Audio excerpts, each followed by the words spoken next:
Welcome to Make the Grade with the Success Doctor, Stephen Greene, where you'll discover actionable strategies to help your student to reach their academic goals, to excel at standardized testing, and to plan for the college admissions process painlessly. And now, here's your host, Dr. Stephen Greene. Hello, everybody. Steve Greene, the Success Doctor, back. Another podcast. I have a guest today. Everybody knows I get excited, and we are going to learn a lot today about some things I don't usually talk about. So get your pencils, put your thinking caps on, get ready. My guest today is Audra Zook. Audra, how are you? I'm doing well today. How are you? Awesome. I'm always awesome. I'm happy. I love having discussions like this. I love talking about education. Audra is a specialist in something I don't do. Make the Grade does many things, but I do not do prep for a couple of the more advanced tests, specifically the GMAT and the GRE, which is Audra's specialty. So let me tell you a little bit about her, then we're going to jump right into it. Audra is a tutor. She is based in Brooklyn, New York. You don't have a New York accent, though, because you're from Pittsburgh. So you have a Pittsburgh accent living in New York. Anyway, she specializes in the GMAT and GRE prep. Over 6 years of experience teaching one-on-one in the classroom and teaching students of all ages and skill levels.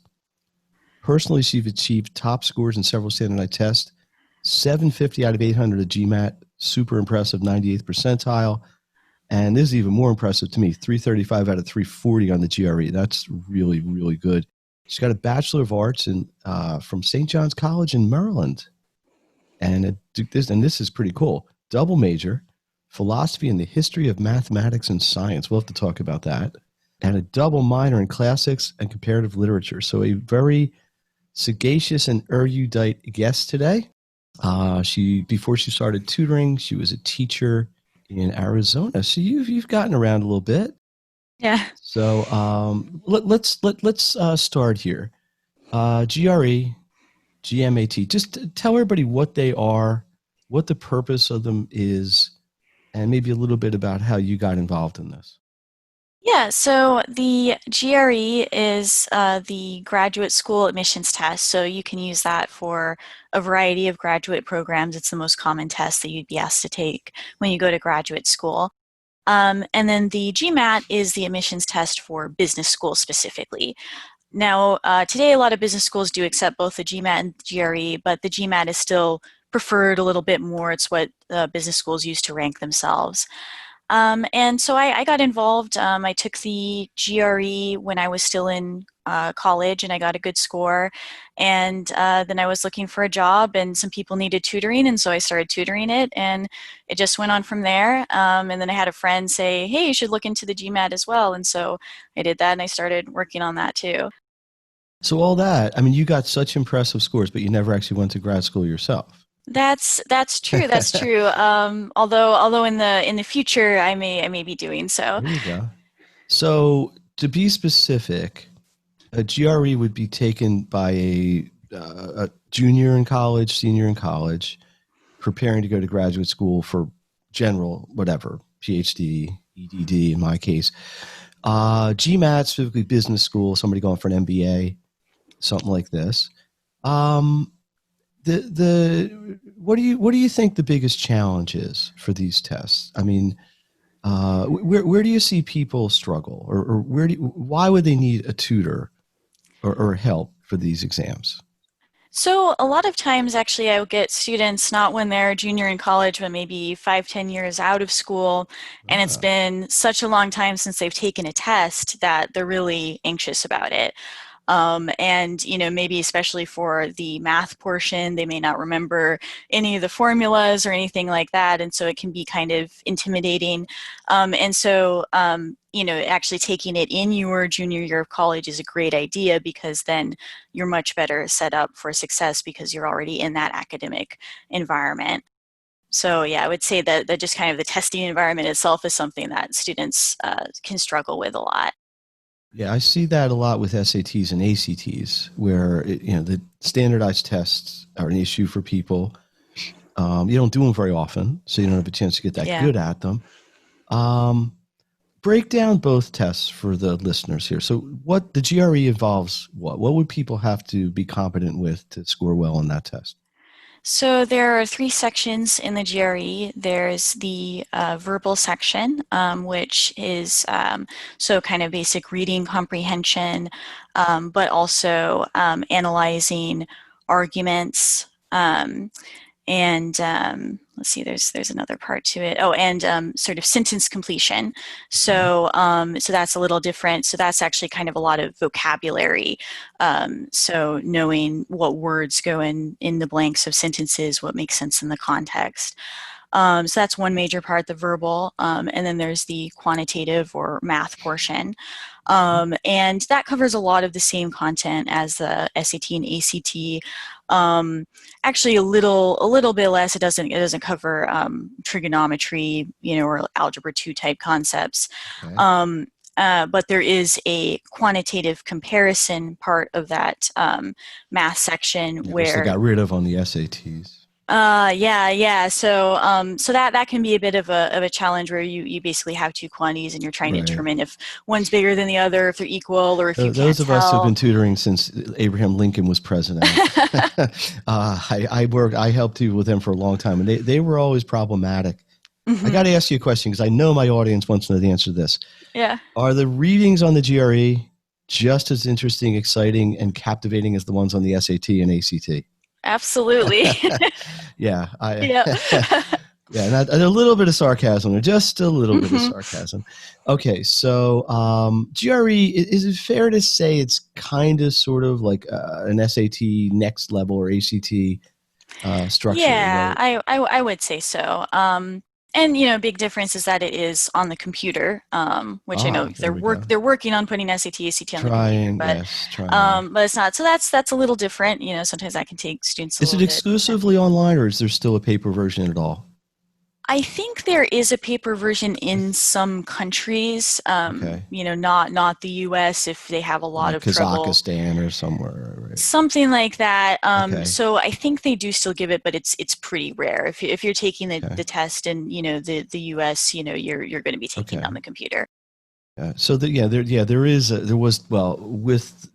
Just to date this, whenever people are listening, we are still in the middle of this whole COVID shut-in phase, although it's kind of sort of loosening up. But one of the discussion points was the potential of that accelerating the ability to take an SAT online, maybe even at home, which didn't happen. And they've canned that plan, at least for now. But GMAT, let's break it down. So GMAT is graduate management. What's the MBA stand? I know T is test. I got that. Yeah, I think graduate management aptitude test. Aptitude. I wasn't sure if aptitude or acuity. I knew it was a fancy word. Okay, so I graduate from college. I want to go to Harvard Business School, or wherever, any business school, Fox Business School. That's near me at Temple. I take this test specifically. How close is it to the GRE? Do they overlap? Are they completely different animals? Tell us about it. So they do overlap in that they have approximately the same section: verbal, quantitative, writing. Didn't get to that with the GRE, but just writing an essay. And the GMAT has an additional section, the integrated reasoning section. But I would say that the GMAT, especially the quantitative section, is a bit more challenging. It's just kind of like a next level. The concepts are about the same that you would need to study, but the way that they weave them into questions and make it very tricky to figure out the answer, just kind of brings it to another level. Yeah. For the verbal and the GMAT, one big difference from the GRE is it does not have the sentence completion type questions. So if vocabulary is an issue, for students trying to choose between, sometimes the GMAT can be a better bet for that. Gotcha. Okay. One big difference with the GMAT is it is adaptive by question. So I don't know if you're familiar with the GRE, you take the first section, which is just a mix of easy and difficult questions, and then the next section you take, say in math, is going to be adapted to your level. For the GMAT, it's every single question. So if you get the first question right, you're going to get a harder question. If you get that question right. And eventually it gets to the point where you're going to struggle somewhat. Yeah, yes. And because of that, you also can't go back to previous questions. You have to give your final answer and just move on. And so that, and so I think that too also makes Well, it a more that's pretty challenging sneaky. test. Yeah. So sneaky they are. But see, this is where knowledge is power, right? A person that might go into a test like this, I don't want to use the word unprepared, but without some knowledge like this, this would be test taking strategy, right? Just like there's all kinds of strategies for the SAT and the ACT that people like me teach. Let's talk a little bit about your program. So I come to you, I say, Audra, I haven't been in school in 27 years. My job wants me to go get a master's. Help me with the GRE or whatever. Where would you start? What would be? Do we just jump in the deep end and say, but is there a ramp up? Do you do an assessment? So, What's your model? yeah. So, many times I would suggest taking a practice test at the beginning to understand your level. However, for some people, especially like you mentioned, if you've been away for school for a long time, some people say, I really have no idea what I'm doing. And so if they say that, probably taking a practice test might not be the best first step because it's just going to be overwhelming. Also, there's a limited number of official tests, which, maybe is again, slightly different from SAT, ACT, where, there may be plenty of paper tests. But for this, because it's on the computer and adaptive, there's a limited number of tests. And so, you might want to wait. So in that case, I might just start, just by, kind of asking their comfort level. And then, we'll just kind of start going through the basic concepts. And then, just kind of see from there. It might take, kind of going through a few problems. And then I can kind of see what sort of study plan might work for them. And then we can develop more of a structure for our tutoring sessions. Interesting. Steve Greene, I am here with Audra Zook. This is the Make the Grade podcast. The goal of the Make the Grade podcast is to give everybody actions you can take right away to maximize your education. Today we're talking about some more advanced tests, graduate school admissions tests, appropriate for a student or not even a student, maybe somebody going back, trying to get into graduate school or a specialty school, business school, things like this. Does it make sense to counsel a student maybe while they're, let's say, at their I don't know if this is the right use of the word, but kind of like their highest academic prowess is probably towards the end of their college career, right? They're used to studying, they're on a roll. Does it make sense to just take the test almost as a hedge, just to have it in your portfolio? Because you may, obviously kids out of college want to get a job, they want to work, they want to make money or start a business, whatever. But maybe 3-4 years later, now they're wanting to go back. So, maybe it makes sense to take the test or tests just to have the scores. What's your view on that? I think that's a great idea because the scores for both tests are good for 5 years after you take them. So that can be a great asset. I've certainly had many students come to me, maybe 3-4 years down the road, and, they're really worried about this part of their application. That can be a big concern. It can be a big roadblock. Maybe they have everything else ready, but they just have to get a good score on this test. So yeah, I think if you can do that while you're in college and you're in that academic mode, that's going to be an asset for you when you apply to graduate school later. Talk about this. And I'll put the background here is typically getting into college, which is more of what I deal with. Number one is almost always grades, GPA, course rigor, probably 2, SAT, ACT. Then you got all the extracurriculars. If graduate school really has a different viewpoint. I mean, maybe, like a med school, they're looking at your grades, but if somebody's out 10 year and they've had a job and they're going back to grad school, they don't have grades, right? Do they look back at your transcripts from college or? I do believe that they do. That can still be important later. How do you feel about? I guess there's a sort of a traditional grad school path, right? Like you go to college. This is what I did. You go to graduate school. It's almost like the 5th year of college, not academically, but in a sort of just temporal sense. Do you have any viewpoint on these accelerated, like the 12-month MBA, where you're going at night or you're taking it online, or what are they, executive MBA? I can't remember. They have different names for them. I see billboards, for college. It's big business for a school, right? To sell them. Is there any difference in how somebody would prepare, in terms of getting into a program like that with someone like you versus a more traditional 2-3 year master's doctoral sort of program? Yeah, so there is the executive MBA assessment, which is kind of like a miniature GMAT. Okay. So it's 90 minutes versus over 3 hours. Wow. So they And accelerate the test and they the accelerate MBA. the test, yeah. Wow. Very And clever. yeah, and I think that that definitely can be a great option for somebody who has extensive work experience, because I think in that case they aren't so concerned with getting that really high GMAT score like they are for regular MBA attendees. That's like a big deal for the rankings for these schools. Right. So for that, the preparation would be about the same, although it probably could be shortened a little bit just because there's only, I think it's 14 questions for, quant and verbal. That's Okay. it. So, it's not as intense preparation, but would be of the same nature. Hmm. Your typical student, is there a profile of who you're looking for?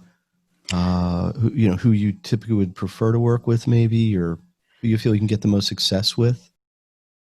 So I think really, I just really like working with students who are dedicated to put in the work to make that score happen, because it does take a lot of work between sessions and everything. So somebody who really would like to work consistently. I get a lot of students who might be sort of in the sort of at maybe a middle score, and bringing them up to a really competitive score. That's the kind of student that I really like working with. I guess it's the same as colleges. In the more competitive grad schools, you need a higher Mm-hmm. GRE, just like you need a higher Yeah. SAT or ACT to get into a more competitive university. How do people reach you? I know it's a very difficult website you have. No, I'm joking. How would somebody get a hold of you? How about if they wanted to contact you? Yeah, so definitely, they can go to my website, Which is? Audra Zook, audrazook.com. AUDRAZOOK.com. Yes. Yes. Yep. Good. Yeah, and I also have so my email, azooktutoring@gmail.com. And you can also just call or text. My phone number is 702-883-6536. So really any of those methods are perfectly fine.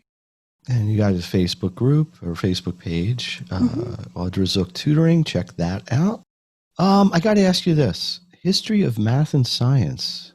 What did you study? Is it about the people? Is it about like the great discoveries? It sounds like how many people could have been in that major? I don't know. It's a really really good question. So actually the college I went to, St. John's College, has no majors officially. It's everyone does the same program. It's what's called a great book school. Oh, interesting. I don't know if you've heard of that. So the idea is studying foundational texts of Western civilization. So all the way It's from like liberal arts, even of liberal arts. yeah, yes. So yeah, it's like Wow. liberal arts, and so the major, technically have a BA in liberal arts, and that's equivalent to a double major in history, mathematics, of science, Is and there any philosophy. particular tidbit that stood out to you in the history of math and science? Um, let's see. Oh I don't well, want to put you on the spot, yeah. but So no, working. So we actually work through Newton's Principia for physics. So in reading. its original Latin text. Um, in the yeah, no, like that would be very impressive. but I mean, we did read, the original Wow. writing and work through his proofs, and it just kind of goes to show that sometimes the original sort of recording of these ideas are not the most clear. It's Sure. very very challenging to work through, but rewarding. Hmm. So the idea from the program is you're really seeing these developments as the people who made them saw it, and working through it along Interesting. with them. You think he really got hit by an apple on his head? Is that just an urban legend? I don't know. Might be. It's hard to say. I had to write a report about Isaac Newton. I think I was in freshman in college. I forget now. I had to write like a 10-page paper about him. Yeah, that was his big work, the Principia. I'm probably pronouncing it wrong. Although he wrote many things. What do you look at here? Let's look down the road. Mhm. In my world, SAT, ACT prep, one of the common questions I get from parents is, my kid's going to a test optional school. I don't need these tests, but should I take them anyway, just in case? I foresee a day, it may not be in my tutoring lifetime, where these tests are obsolete. I think the schools are going to I look at agree. people. I don't know when it's going to be. I think they're so ingrained. They've been around 60, 70 years. What's your opinion on the status of the GRE that way, or the GMAT, or maybe just all these tests, period? Where do you see this in 5, 10, 20 years or whatever? So I definitely think that there is a push to start phasing these tests out for a variety of reasons. But as you said, they are very ingrained in the system, particularly for the GMAT in the ranking. That's a very important part of it. And so, GMAT score can even matter when you're getting a job, things like that. Really? It can be pretty important. So I think that they're while they may be going out eventually, they're going to remain relevant for at least, the next 5 years, probably beyond that. So I think that, and it's always, and even if, say your school doesn't require it, I think it's always a boost to your application if you can show that, Well, you're especially if on within the the back range. end, you need it in the job process too. Maybe it's like almost like a tiebreaker. You get two people coming out of a Yeah, really yeah. competitive program. Somebody gets a 20-point higher score. Mm-hmm. Yeah, I mean, from a business standpoint, obviously, because this is what you do, you don't want the test to go out too soon because you got a few years left to work. Mm-hmm. What about you personally? You mentioned maybe you might go back to school someday, but where do you see your business or yourself going? I mean, sometimes it's like this. I didn't know I Yeah. was going to be where I am now 20 years ago, but do you have any particular professional goals or personal goals you want to share? Yeah, so actually, I will be entering a graduate program, a master's in computer and information technology Oh, at University of Pennsylvania. So I oh. haven't started yet, but I will be doing that, an online program, which is very, very fortunate for these times. Yeah, I was going to say, you're moving Worked to out West well. Philadelphia. That's not far No, from me. Yeah. yeah. Yeah. So that's something I'm going to be working on, for the next few years. And definitely during that time, I'm going to be tutoring, and I'm excited about continuing to build my tutoring business as well. Well, very impressive background here, Audra. Super, super. I mean, if you don't know anything about these tests, her scores are like top. I mean, nationally, really impressive. Um, you have anything else you want to share? AudraZook.com. Check her out. Especially if you need help with this. Anything, just personal interests or anything that you want to just share with the audience here? Well, I guess as far as personal interest, I am in a virtual sketch comedy group Oh, right now called Punchline Loading. like an If you're improv kind of thing? it's not improv. It's written by us, by the members in the team. So we actually started as an in-person group right before Well, COVID hit, right. and we were all excited for our second show, and then that never happened. But we're continuing to do virtual shows online. So It's that's kind of comedy something sort of fun to do. stuff, or is it? Yeah, comedy. Oh, I used to be Yep. a teacher. Now I have no class. How about that, huh? You Yeah. can put that in your act. Well, no, that's interesting. So eventually you would sort of, do it in a club or a whatever, theater, I guess, at some point. You Yeah, we got to were. start Yep. someplace, Yep. Interesting. There you go. All right. Well, Steve Greene, once again, the Make the Grade podcast, all about actions you can take. This is a little bit of a niche. We don't talk about GRAs and GMATs as much in the Make the Grade world, but it's out there, and some of you are going to get to that point in your journey. I am really happy to have Audra Zook on, expert in this, and she's walking the walk and talking the talk, but she's taking the test and helping people to improve themselves. Audra, anything you want to leave the audience with here? We're going to wrap it up in a few minutes. Yeah, definitely. So just one thing, I always think about with a test is sometimes students can get really frustrated when they encounter something that they don't know. And I think especially for these adaptive tests, there will be some stuff that maybe you don't necessarily not know, but maybe it's going to be a struggle to do it in the time required. And, and so it can be, so I think it's just really important to realize that you are going to encounter those struggles. Sure. And just be mentally prepared for that. And know in standardized tests, sometimes you do just have to, pick something and move on so that you can make the whole test good rather than just that question good. And no different really than probably any test. That's good advice for any test. Yeah, If absolutely. Nobody gets 100 on everything. Yeah. Sometimes you just make mistakes, but sometimes it's just challenge. So you got to stick with it. This is where falling back on a system and a plan is so valuable. Yes. Yeah.